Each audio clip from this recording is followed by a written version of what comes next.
Hello guys, welcome to my channel. Today we are going to dive deep into this mysterious and spine-chilling story, so sit tight, grab your popcorn, maybe even wrap yourself in a cozy blanket, dim the lights, and prepare to enter the haunting world of Elders Hollow. The leaves had begun to fall early that year. A blood-red carpet blanketed the country roads leading into Elders Hollow, a remote New England town nestled in the shadow of the Black Ridge Forest. This forest loomed like a watchful giant, casting long, eerie shadows that seemed to breathe as the wind whispered through ancient pines. The air was sharp with the scent of cold pine needles, rotting leaves, and a dampness that settled in your lungs like fog. Claire Westcott hadn't been back since she was a child, and the memories she carried were hazy at best. Now 33 years old, freshly divorced, emotionally drained, and dangerously close to burning out from her high-stress career as a commercial architect in Boston, she found herself summoned back to Elders Hollow. Her estranged uncle, Dr. Jonathan Westcott, had died suddenly and mysteriously, leaving Claire as the sole inheritor of the family estate, a mansion shrouded in secrets and silence. Dr. Jonathan Westcott had once been a well-respected psychiatrist, but for the last few decades, he'd lived in seclusion. Whispers in town said he had gone mad, shut himself away in the old house, and conducted strange experiments with patients no one ever saw enter or leave. Some said he was a recluse. Others claimed he was cursed. The house, known by locals as the Wicker House, was an architectural relic from before the Civil War. It stood tall and ominous at the end of Wicker Lane, a dirt road that wound like a snake through the woods, leading to a clearing where the estate towered with Gothic arrogance. Time had not been kind to it. Ivy choked its exterior walls. The roof sagged in places. Yet it still exuded a haunting grandeur that dared anyone to enter. Claire remembered almost nothing about the place. Just fragments, the weight of silence, a cold draft near the attic, the scent of cedar mingling with the must of old books. And most vividly, the attic door. She had never opened it, even as a child. She didn't know why, but a deep instinct had kept her away. The first few days in the house were strangely peaceful. Claire took slow steps through rooms filled with antique furniture, dusty portraits, and the ticking of a grandfather clock that hadn't chimed in years. She lit candles to chase away the dusk that crept in early. The power had been cut, so she relied on a rusted gas lantern and the fireplace. She stayed away from the attic. But on the fourth night, peace turned to dread. It began subtly. The sound of footsteps directly above her bed, slow, measured, deliberate. Pacing back and forth. Claire froze. The only room above her was the attic. She was alone. Telling herself it must be the old house settling, she curled deeper into her blanket. But the sounds continued. Each night, they returned, louder, heavier, closer. And then came the whispering. On the fifth night, she woke in the darkness, her candle long extinguished, and heard it, a whisper just outside her bedroom door. Too soft to make out the words. Too close to ignore. On the sixth night, the attic door was ajar. She hadn't touched it. Compelled by equal parts fear and curiosity, Claire ascended the creaking stairs. The attic air was dry, stale, almost suffocating.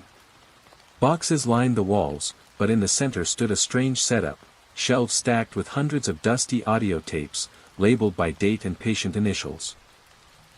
Beside them was a tall Victorian mirror, 7 feet high, framed in dark wood, unblemished by time or dust. It faced the center of the attic like it had been positioned to observe. She took one tape at random, marked Session 1, Patient E09, and found an old player nearby. As the hiss of static faded, her uncle's voice emerged. Session 1, Patient E09. Claims to hear voices inside reflections. Mirror surfaces cause auditory hallucinations. Subject calls them echoes. He sounded skeptical. But his tone changed as the session progressed. She says they speak in her voice, but say things she never thought. Dark things. Violent things. She begged me to remove all mirrors from the room before the next session. There were over 200 tapes labeled E09. Claire found herself unable to stop listening. Day and night blurred together as she sat hunched over the player, tape after tape. She heard the patient unravel before her ears. Crying, shouting, describing horrifying visions, and then, silence. Sessions where her uncle seemed shaken. Then it began happening to Claire. Her own reflection changed. It was subtle at first. A blink out of sync. A tilt of the head that wasn't hers. Then it escalated. Her reflection smiled when she didn't. Whispered when she was silent. Moved just a fraction of a second late. Terrified, Claire draped sheets over every mirror in the house. All except the one in the attic. She tried. She truly did. But the mirror was impossibly heavy. Unmovable. And when she turned her back, she could feel it watching. On the 13th night, she dreamed. In her dream, she walked through the attic mirror. Her body, not her reflection, stepped forward and slipped into the glass like water. She emerged in a hallway stretching endlessly, lined with tall, black doors. Behind each, she heard her own voice screaming. The cacophony of her agony. But one door was silent. She opened it. And saw herself. Pale skin. Hollow eyes. A mouth that stretched impossibly wide, filled with sharp, too many teeth. The other Claire smiled. She awoke gasping, clawing at her neck, blood seeping from fresh scratches she could not explain.